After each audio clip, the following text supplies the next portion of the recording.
Vous parliez de bonté tout à l'heure et de ce projet caritatif. Est-ce que vous pouvez nous en dire plus sur cet orphelinat de Gao?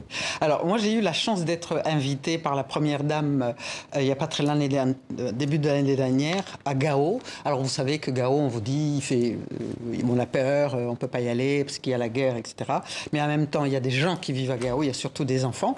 Et quand je suis arrivée à Gao, j'ai vu tous ces petits-enfants tellement bienveillants, avec des regards magiques. Et je me suis dit, c'est pas possible de venir juste comme ça, comme si on était curieux. Non, je me suis dit, je reviendrai, mais je reviendrai les yeux chargés de beaucoup de yes et de beaucoup de cadeaux. Et je me suis rendu compte aussi que nous vivons dans un monde où il y a beaucoup d'humanitaire. Mais dans ce monde humanitaire, il manque un tout petit peu d'humanité. Et peut-être que toutes ces personnes qui m'ont entouré pour venir à Gao avec moi, en tous les cas, pour organiser cette collecte de jouets, c'est juste un message d'humanité.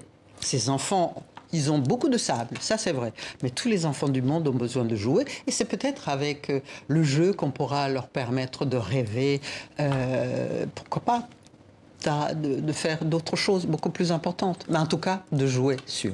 Est-ce que vous avez l'impression de rendre ce qui vous a été aussi donné, vous qui avez une carrière incroyable par exemple?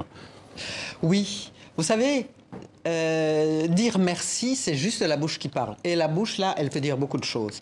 Mais peut-être dire merci avec des actes. Et pour moi, c'est une façon de dire merci pour ceux qui m'ont invité, pour la bienveillance avec laquelle j'ai été accueillie, et surtout pour le travail qui a été fait pour réaliser ce calendrier où toutes les filles se sont prêtées au jeu, le photographe magnifique, la maquilleuse.